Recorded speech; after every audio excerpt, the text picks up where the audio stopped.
दोस्तों नमस्कार, मैं हूं प्रमोद शास्त्री और आप मुझे सुन पा रहे हैं आपके अपने यूट्यूब चैनल माँ भारती हिंदी मंच पर। दोस्तों आज टेट की तारीख की घोषणा हो चुकी है और मात्र हमारे पास केवल कितने दिन बचे हैं आज, लगभग 20 दिन भी नहीं बचे हैं।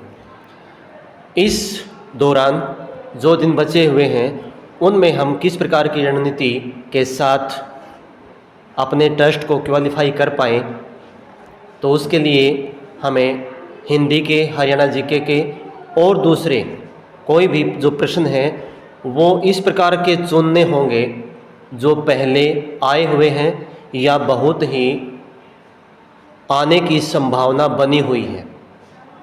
तो आइए, हमारे पास इस प्रकार के प्रश्न उपलब्ध हैं और ये संजीवनी क्लास 1 एचटेट के लिए आपके सामने प्रस्तुत कर रहा हूँ। हिंदी और हरियाणा जीके के प्रश्न इसमें रहेंगे और वो प्रश्न रहेंगे जो कभी पूछे गए हैं और या फिर पूछे जाने की प्रबल संभावना बन रही है। तो आइए, हिंदी व्याकरण से पहला प्रश्न आपके समक्ष। निम्नलिखित में से किस मुहावरे का भावार्थ गलत है? कान में तेल डालना, कान दर्द होने पर तेल से ठीक करना। ये भावार्थ नहीं, इसका एक सरलार्थ के रूप में दे दिया, तो यही इसका गलत हो जाएगा। बाकी आगे देखिए, कान खड़े होना, होशियार होना सही है। कान पर जूं न रेंगना, ध्यान न देना, ये भी सही है। और कान भरना, शिकायत करना, ये भी सही है। तो कौन सा सही नहीं है, यानी कि गलत है, वो पूछा इसने। तो कौन सा हो जाएगा? ऑप्शन नंबर 1 इसका सही आंसर हो जाएगा। ठीक है, अगला प्रश्न देखिए। आपके यहाँ पे एक प्रश्न के माध्यम से 2-3 प्रश्न और ठीक हो रहे हैं। अगला प्रश्न है, नकेल हाथ में होना मुहावरे का निकटतम अर्थ क्या है? अब निकटतम शब्द में कौन सा विशेषण है ये पूछ दे तो क्या करोगे? तो निकटतम में कौन सा है? विशेषण की उत्तमावस्था हो जाएगी। ठीक है ना, निकट, निकटतर और निकटतम। तो इसका बताइए सबसे उचित पूछ रहा है ये, नकेल हाथ में होना। अब नकेल क्या होती है? बहुत सारे बच्चों को यही पता नहीं होगा। जो ऊँट होता है उसके नाक में डालने वाली, उसको कंट्रोल में करने के लिए एक पतली सी रस्सी होती है, उसको बोलते हैं नकेल। ठीक है, तो ये नकेल हाथ में होना, इसका सीधा सीधा अर्थ ये हो जाएगा ऑप्शन नंबर 2, वश में होना।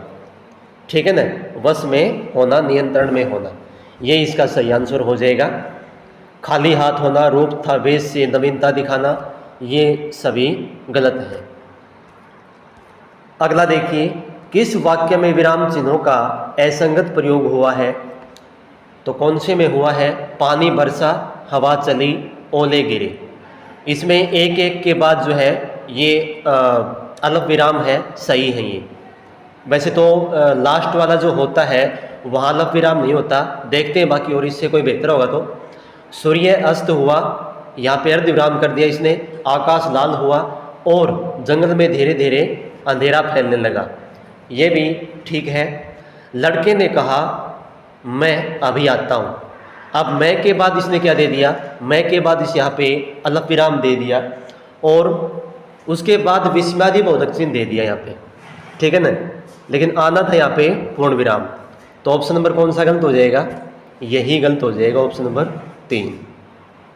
ठीक है, आगे देखिए। अगला प्रश्न देखिए क्या है।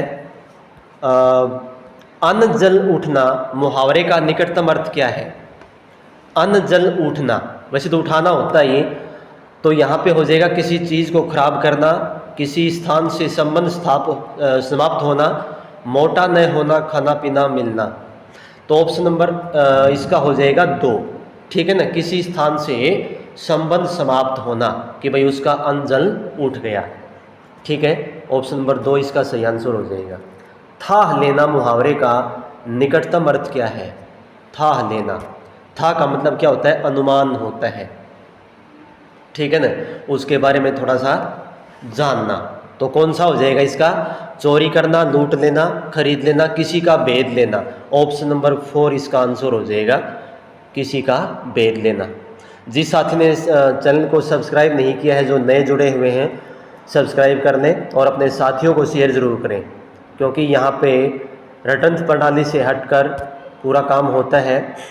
आगे देखिए, जितनी देग उतनी खुरचन। अब देग क्या होती है? मुहावरे लोकोक्ति में क्या होता है कि सबसे बड़ी बात यह है कि उसका जो पूछ रखा है उसका अर्थ क्या है, ये समझना आपको अति आवश्यक है। यदि उसके अर्थ के बारे में आप अनुमान नहीं लगा पाए तो फिर आपके लिए थोड़ा सा कार्य कठिन हो जाता है। तो देखिए, कथनी और करने में समानता का, हाँ, देग क्या होती है? देग होती है एक बहुत बड़ा ड्रम, जिसको बोलते हैं ड्रम नुमा कोई पात्र होता था पहले। वो किसी कांच से या पीतल का होता था, प्लास्टिक का नहीं। तो वो होता था देग। जहाँ पे कोई सामूहिक कार्यक्रम होता था वहाँ पे उसमें खाना वगैरह बनाया जाता था, या बना के निकल जाता था, ठीक है ना, स्टोर किया जाता था उसमें कुछ देर के लिए। तो इसका हो जाएगा ऑप्शन नंबर 3, फायदा पूंजी के हिसाब से होना, ठीक है, ऑप्शन नंबर 3 हो जाएगा। हाथ पांव फूलना मुहावरे का निकटतम अर्थ क्या है? हाथ पांव फूलना, बीमार होना, भयभीत होना, अपमानित होना। तो इसका ऑप्शन नंबर कौन सा हो जाएगा? भयभीत होना, ऑप्शन नंबर 2। अगला प्रश्न क्या है? नेकी कर और दरिया में डाल लोकोक्ति का निकटतम अर्थ क्या है? नेकी कर दरिया में डाल यानी कि उपकार करके भूल जाना। एक तो ये होता है इसका, उपकार करके भूल जाना। तो क्या हो जाएगा इसका? पहला ही ऑप्शन है, उपकार करते समय प्रत्युपकार की इच्छा नहीं रखनी चाहिए। यही इसका ऑप्शन हो जाएगा, ऑप्शन नंबर 1, ठीक है। भलाई का बदला बुराई, ये नहीं होगा इसका, ऑप्शन नंबर पहला ही हो जाएगा। अगला प्रश्न देखिए, झटपट की घानी आधा तेल आधा पानी। घानी का मतलब क्या होता है? जो बोलते हैं ना कि जो सरसों वगैरह की है, जो जिसे खली बनती है उसको घानी बोलते हैं जैसे। तो झटपट की घानी, जल्दबाजी में किया हुआ कार्य वो ज़्यादा अच्छा नहीं होता है, ऐसा इसका हो जाएगा। तो देखो, इसमें जल्दी का काम अच्छा नहीं होता, ये पहला ही दे दिया इसने। झूठ बोलने में कुछ खर्च नहीं होता, तो ये ऑप्शन नंबर कौन सा हो जाएगा? पहला ही हो जाएगा। अगला प्रश्न देखिए क्या है? हाथी के पाँव में सबका पाँव लोकोक्ति का निकटतम अर्थ क्या है? हाथी के पाँव में सबका पाँव, इसका मतलब ये हुआ कि जो बहुत बड़ी वस्तु होती है उसमें लगभग सभी समाहित, सारी चीज़ें समाहित हो जाती हैं। तो देखो इसका क्या है? अपना भार अपनों को भारी नहीं लगता।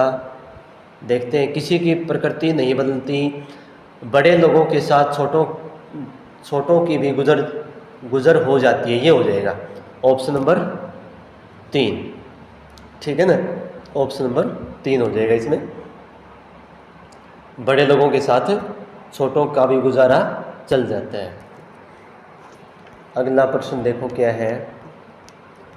ये तो वो आगे दूसरी स्टेटमेंट नहीं आएंगे। हाँ, ये देखो, खल की दवा पीठ की पूजा लोकोक्ति का निम्नलिखित में से निकटतम अर्थ कौन सा है? तो इसका क्या हो जाएगा? बेकार आदमी को खुराफात सूझती है, कहना कुछ और करना कुछ, दुआ दवा का काम करती है। ऑप्शन नंबर 3 हो जाएगा इसका सही आंसर, दुआ दवा का काम करती है। अगला प्रश्न देखो क्या है? ये वो इंग्लिश के आ गए, ये हमारे काम की चीज़ नहीं है। हाँ, अब आगे संधि, बहुत ही इम्पोर्टेंट। संधि की दृष्टि से त्रुटिपूर्ण है। त्रुटिपूर्ण क्या होता है? जो गलत है, जो चीज़ गलत है वो हमें ढूंढनी है यहाँ पे। वाक प्लस में वांग में सही है और व्यंजन संधि रहेगी। सप्त प्लस ऋषि सप्तर्षि, ये भी सही है, और ये हो जाएगी गुण संधि आपकी, जो स्वर संधि का उपभेद है। 1 प्लस 1 1 1, ये गलत है, क्योंकि 1 प्लस 1 ये वृद्धि संधि का एग्जाम्पल है, और ये आपका बन जाएगा 1 1, एक एक। ठीक है, तो यही जो है त्रुटिपूर्ण है। अभी प्लस आगत अभ्यागत ये यण संधि हो जाएगी। ठीक है ना, तो ऑप्शन नंबर कौन सा 3 सही हो जाएगा। ये त्रुटिपूर्ण है यानी कि गलत है। निम्नलिखित में से सही संधि विच्छेद नहीं है। किम प्लस नर किन्नर, परीक्षा परी प्लस शिक्षा, परी मात्रा बड़ी रेको, गलत है भाई। अनुच्छेद अनु प्लस छेद, अमृतेश अमृत प्लस ईश, तो कौन सा हो जाएगा किन्नर, किम प्लस नर। ये संधि विच्छेद नहीं है, सही सही है। ये एक व्यंजन संधि का एग्जाम्पल है। ठीक है ना, परी प्लस इच्छा ये गलत है। तो इसमें क्या होगा, यहाँ पे परी में मात्रा छोटी हो जाएगी और इच्छा बड़ी हो जाएगी। ठीक है, तो यहाँ पे ये त्रुटि है ये वाली, तो ऑप्शन नंबर 2 सही हो जाएगा इसका। अनुच्छेद ये भी व्यंजन संधि है, क्योंकि 6 से पहले यदि ए आ को छोड़कर कोई भी स्वर होगा तो वहाँ क्या हो जाएगा, च का आगम हो जाएगा। अमृतेश ये गुण संधि है, ए आ के बाद यदि ई हो तो उसका ए बन जाएगा, जैसे ये तय के ऊपर ए की मात्रा लग गई। ठीक है ना, तो ऑप्शन नंबर इसमें 2 सही हो जाएगा। कौन से विकल्प में गलत संधि विच्छेद है। वेदोक्त वेद प्लस उक्त सही है, ये गुण संधि। यथेष्ट यथा प्लस ईष्ट, ये जो है ईष्ट ये गलत है, ईष्ट होता है ईष्ट। ठीक है ना, ये होता है। वर्षा प्लस अंत वर्षांत ये भी सही है। महोदय का महा प्लस उदय सही है। तो इसमें यथेष्ट जो है ये गलत हो जाएगा, ये इसमें छोटी ई होनी थी यहाँ पे। और वेदांत में दीर्घ संधि है, वर्षांत में दीर्घ संधि है, महा प्लस उदय महोदय में गुण संधि है। ठीक है, ऑप्शन नंबर 2 इसका सही आंसर हो जाएगा। संधि से निर्मित गलत शब्द है कौन सा। ईश्वर प्लस इच्छा ईश्वरेच्छा सही है। गुण संधि जिह्वा प्लस अग्र जिह्वाग्र, तमस प्लस आगच्छन तमसागच्छन, महा प्लस ओत्सवी महोत्सवी ये गलत है यहाँ पे। ये फिर यहाँ पे क्या होना था, यहाँ पे औ होना था महोत्सवी ये वाला। ठीक है ना, और ये वृद्धि संधि का एग्जाम्पल है। बाकी और तीनों सही है। ठीक है, ईश्वरेच्छा गुण संधि हो जाएगा।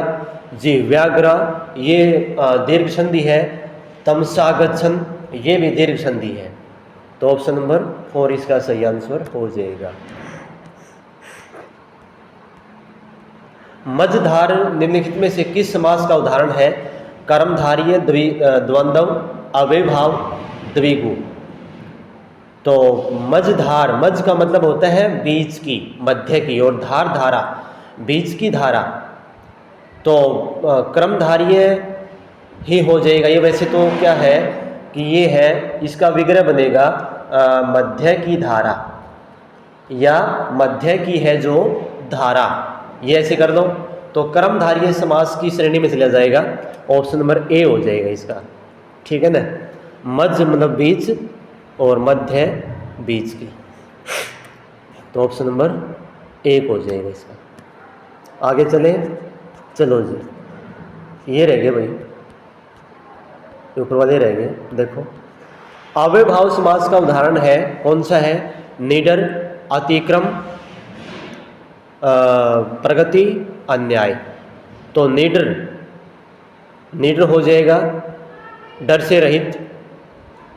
ठीक है ना, डर से या बिना डर वाला। अतिक्रम, अतिक्रम और निडर में दोनों में ही अव्ययभाव समास है। वैसे तो अतिक्रम इसमें भी अव्ययभाव समास है भाई। इसको वैसे तो दोनों ही है, लेकिन ज़्यादा प्रेफरेंस देंगे तो निडर कर दो इसको। ठीक है ना, निडर जो ड्रेना ये हो जाएगा डर से रहित। ऑप्शन नंबर 1 हो जाएगा इसका आंसर। किस शब्द में 2 उपसर्ग प्रयुक्त हुए हैं। समाचार सम प्लस सम आ और चार दो है इसमें देखते आगे। ए पलक ए उपसर्ग है। 59 इसमें उन उपसर्ग है। समकालीन सम उपसर्ग है। जो समाचार है इसमें दो उपसर्ग है, सम आ ये दो उपसर्ग है इसमें, सम आ और चार इसमें मूल शब्द है। तो ऑप्शन नंबर 1 इसका सही आंसर हो जाएगा। अगला प्रश्न देखो भाई क्या है। शब्द में निहित उपसर्ग की दृष्टि से संगत विकल्प है। कौन सा विकल्प है संगत? इनके जो सही है, अनुवाद अनुपसर्ग नहीं है इसमें तो अनु उपसर्ग है। कौन सा है? अनु। जैसे अनु और वाद, वाद का मतलब होता है वद धातु से बना है बोलना, उसके अनुसार बोलना। वैवाहिक में वी उपसर्ग है, वी और विवाह प्लस इक प्रत्यय, विवाह प्लस इक प्रत्यय से ना वैवाहिक, तो इसमें वी प्रत्यय है। निरस्त में निरुपसर्ग रहेगा और स्वल्प में सोपसर्ग रहेगा। तो इसमें क्या है, संगत पूछ रखा है तो इसमें वी उपसर्ग हो जाएगा, ठीक है ना। वी उपसर्ग है, विवाह प्लस इक बना था इसमें विवाह और एक उपसर्ग बना तो क्या हो जाएगा इसमें वी उपसर्ग हो जाएगा। तो ऑप्शन नंबर 2 इसका सही आंसर हो जाएगा। स्वल्प में सु उपसर्ग है, सु प्लस अल्प। हाँ ये हो ही गया हमारा। आगे देखिए, यह प्रत्यय के योग से बना शब्द नहीं है। वाणिज्य, पांडित्य, पाश्चात्य, सांडिल्य। वाणिज्य प्लस यह, पंडित प्लस यह, पश्चात प्लस पश्चात, सांडिल्य। सांडिल्य में नहीं है यह प्रत्यय, ठीक है ना। तो ऑप्शन नंबर कौन सा हो जाएगा? ऑप्शन नंबर 4 हो जाएगा इसका। निम्नलिखित में से तत्सम शब्द नहीं है, तो तत्सम शब्द इसमें कौन सा नहीं है? इसमें खल, वत्स, काल, थाप। तो इसमें तत्सम शब्द थाप नहीं है। ऑप्शन नंबर 4 हो जाएगा इसका। किस विकल्प में सभी तत्सम शब्द हैं? सूर्य, चंपा, शायद यही है, सुगंध, हींग, हरित, छादन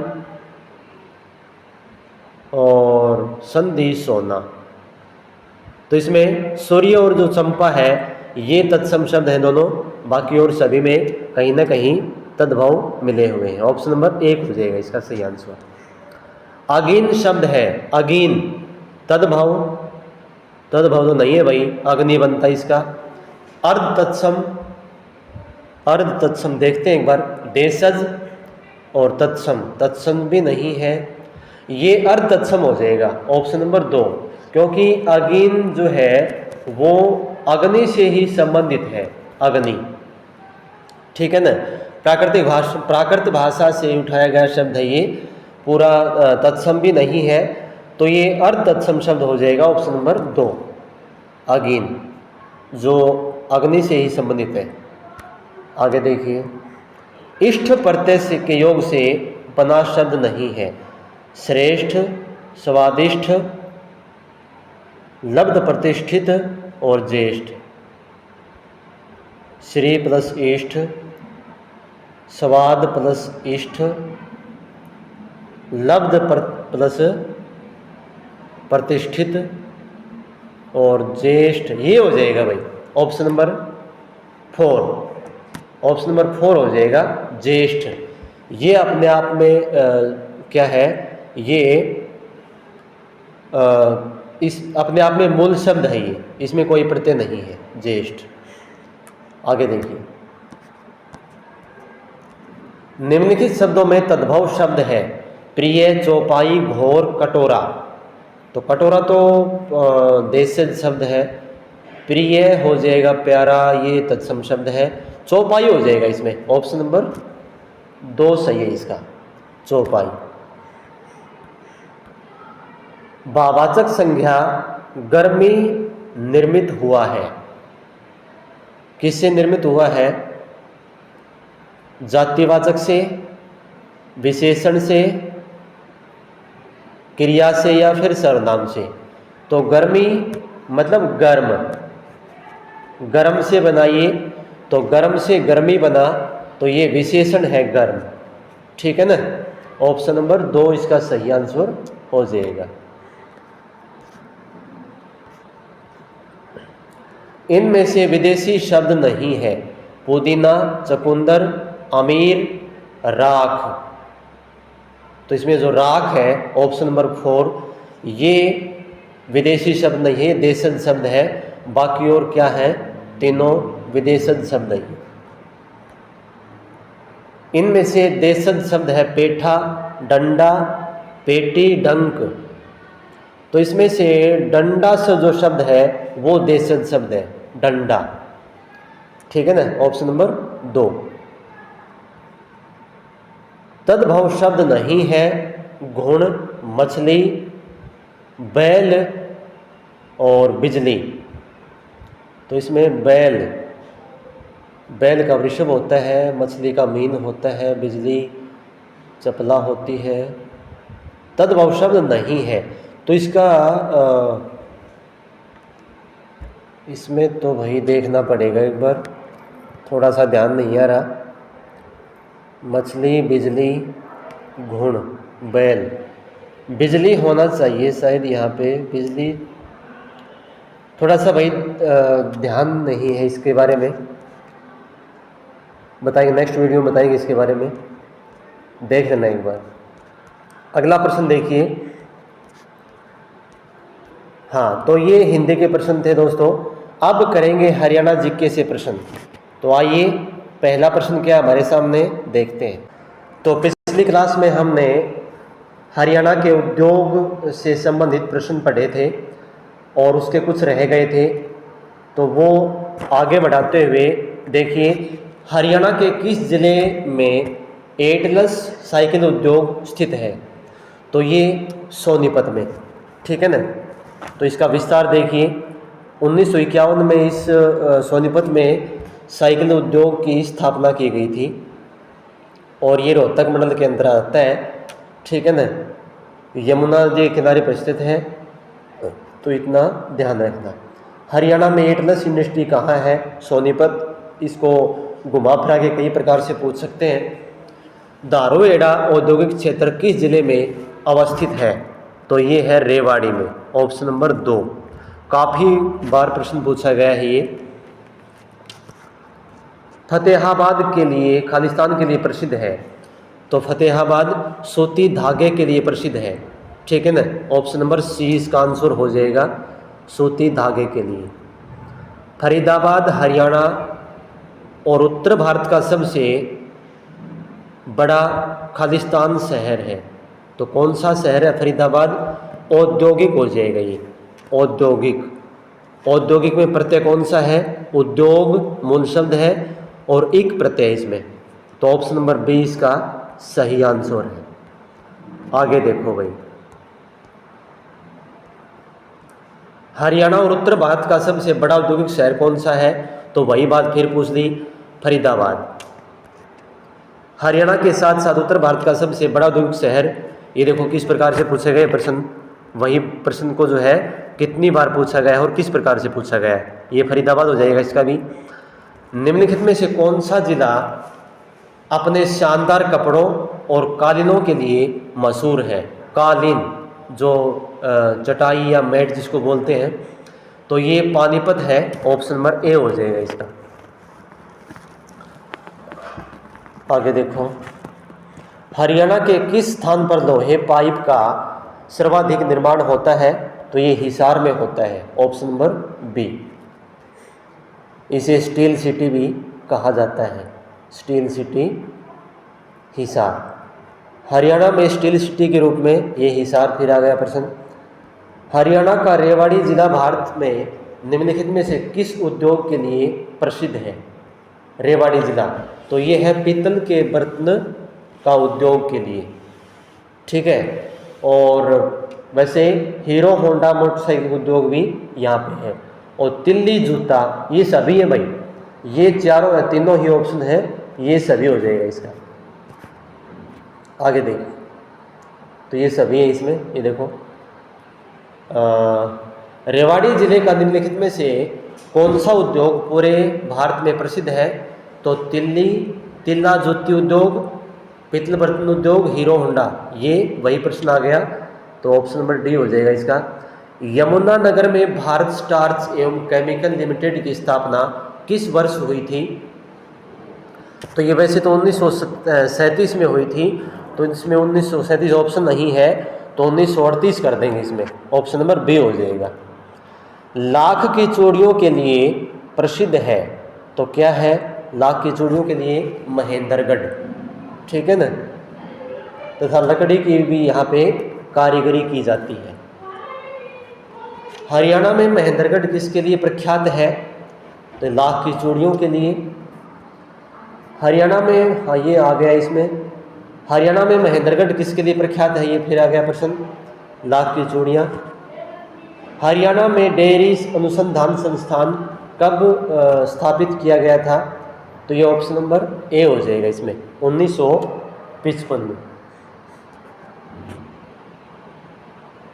नहीं 1900 वैसे तो इसकी स्थापना की गई थी 1923 में, लेकिन इसको जो है फिर 1955 में स्थानांतरित कर दिया गया था, तो 1955 ही आएगा। अगला प्रश्न देखिए क्या है। सभी प्रश्न आए हुए हैं, ये देखो कितनी बार पूछे जा चुके हैं। राष्ट्रीय दुग्ध अनुसंधान मुख्यालय का स्थानांतरण करनाल में किस वर्ष हुआ था? तो 1955 में। ये प्रश्न इस प्रकार से पूछ लिया। निम्नलिखित में से विशेष आर्थिक क्षेत्र की स्थापना कहाँ की गई? SEZ इसको बोला गया है, तो ये आपके गुरुग्राम में हुई थी 1965 ईस्वी में, ठीक है। बहुत बार प्रश्न पूछा गया है ये। हरियाणा सरकार ने सजावटी मत्स्य प्रजनन केंद्र किस जिले में स्थापित करने का निर्णय लिया? तो ये किया गया था आपका ऑप्शन नंबर बी, झज्जर में, ठीक है। हरियाणा खादी एवं ग्रामोद्योग बोर्ड की स्थापना किस वर्ष हुई थी? तो किस वर्ष हुई थी? 1969 में हुई थी, ऑप्शन नंबर ए हो जाएगा इसका सही आंसर। हरियाणा के किस जिले में सरस्वती शुगर मिल स्थित है? तो ये है यमुनानगर में। कहाँ है? यमुनानगर में। 20 जुलाई 2000 को जो है इसकी स्थापना हुई। आगे देखिए, निम्नलिखित में से में कौन सी कार निर्माण कंपनी गुरुग्राम में स्थित है? तो कौन सी है भाई? मारुति हुंडई, तो ये मारुति है, ऑप्शन नंबर ए। इसके बारे में कई बार पूछा गया है, तो इसका विस्तार देख लें। भारत सरकार ने फरवरी 1981 में सुजुकी मोटर कॉरपोरेशन के साथ एक संयुक्त उद्यम के रूप में मारुति सुजुकी उद्योग लिमिटेड की स्थापना की। कंपनी ने 1982 में अपनी पहली यूनिट की स्थापना गुरुग्राम मानेसर में की थी। मारुति कंपनी ने 1983 में अपना पहला प्रोडक्ट मारुति 800 लॉन्च किया था, जो कि काफ़ी फेमस हुआ था। तो ये इसका विस्तार था। आगे देखो, निम्नलिखित में से किस शहर में मारुति सुजुकी की विनिर्माण सुविधा है? तो कहाँ है ये? गुरुग्राम में हो जाएगा इसका option number D. Maruti car निर्माण कारखाना खालिस्तान में स्थित है। कहाँ है? वही बात फिर पूछ ली, तो ये गुरुग्राम में हो जाएगा। अब ये संयंत्र पूछ लिया, तो ये भी गुरुग्राम में रहेगा। मारुति से संबंधित कोई भी प्रश्न पूछे हरियाणा में, तो उसमें सभी में गुरुग्राम करना है। निम्नलिखित में से किस जगह पर मारुति सुजुकी का कारखाना है? अब ये मानेसर आ गया, क्योंकि मानेसर गुरुग्राम में ही है, ठीक है। फरीदाबाद में कौन सी फैक्ट्री है? तो ये ट्रैक्टर फैक्ट्री है फरीदाबाद में। ट्रैक्टर नहीं भाई, देखो ट्रैक्टर ये सभी रेफ्रिजरेटर और टायर, तो टायर भी हैं, तो कौन सा, ये सभी होना चाहिए, हाँ ये सभी हो जाएगा यहाँ पे ऑप्शन नंबर बी। तो यहाँ पे लेकिन मुख्य रूप से जो है वो ट्रैक्टर की फैक्ट्री है यहाँ पे।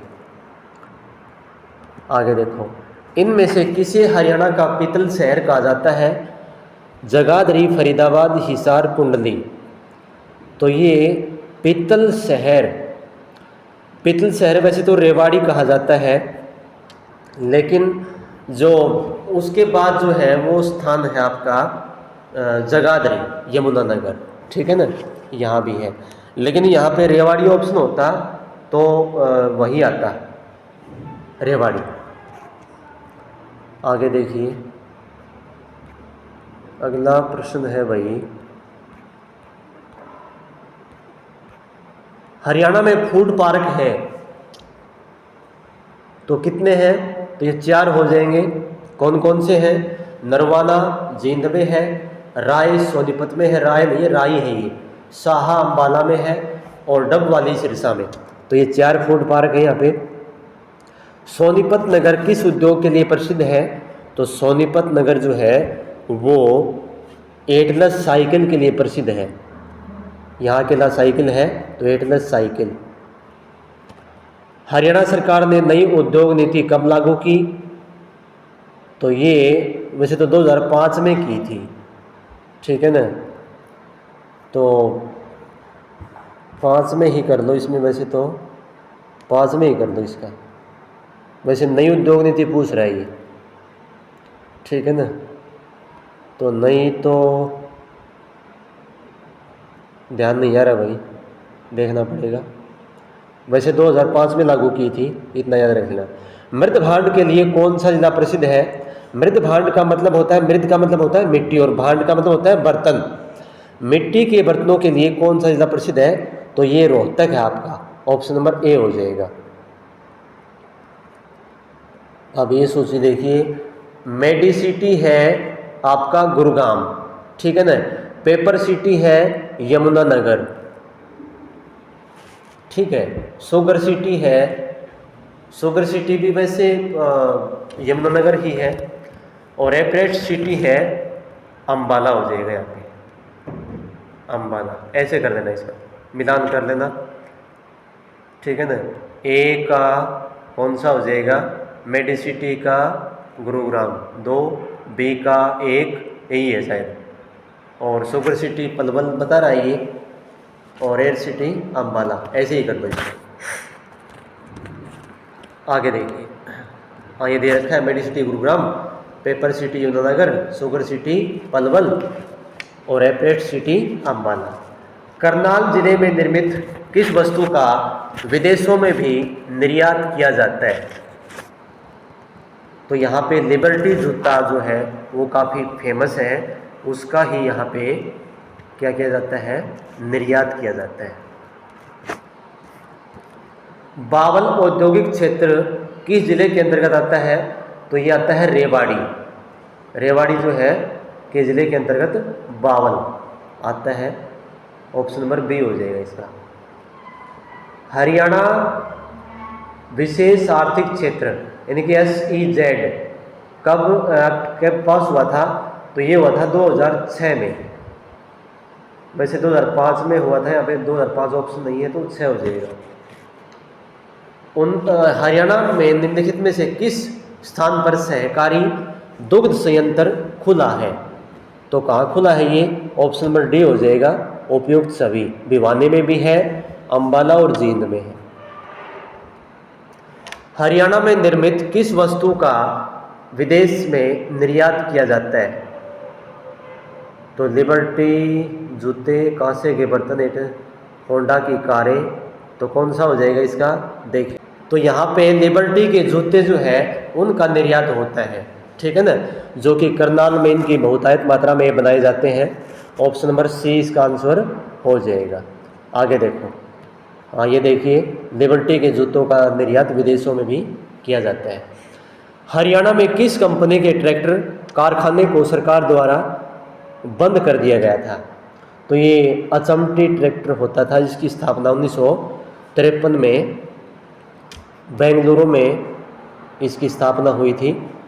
तो ऑप्शन नंबर ए इसका आंसर हो जाएगा।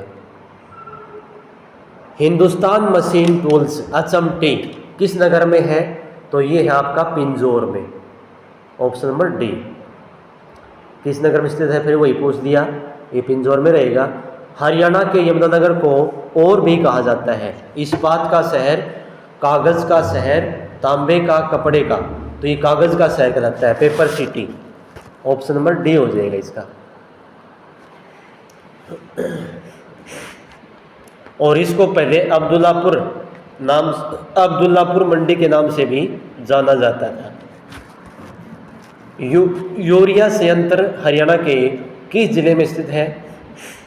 तो ये है आपका पानीपत में, ऑप्शन नंबर डी। अनफल के नाम से है नेशनल फर्टिलाइजर्स लिमिटेड, जिसकी स्थापना 1979 में की गई थी।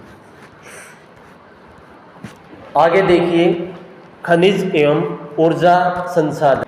हरियाणा राज्य के शक्ति संयंत्रों को कोयला आपूर्ति हेतु आवंटित कल्याणपुर बादलपारा कोयला ब्लॉक किस राज्य में स्थित है? तो ये है झारखंड में, ऑप्शन नंबर डी हो जाएगा। मैग्नीज हरियाणा के खालिस्तान जिले में पाया जाता है, तो ये पाया जाता है महेंद्रगढ़ में, ऑप्शन नंबर बी। HAREDA का पूरा नाम क्या है? तो क्या है इसका पूरा नाम? इसका पूरा नाम है option number A, Haryana renewable energy development agency. जिला महेंद्रगढ़ में कौन सा खनिज पदार्थ पाया जाता है? तो इसमें पाया जाता है चूना पत्थर भी है, कैल्साइट भी है, तांबा भी है। ये सभी हो जाएंगे ऑप्शन। जिला रोहतक में कौन से खनिज पदार्थ पाया जाता है? तो रोहतक में जो है, देखिए ऑप्शन नंबर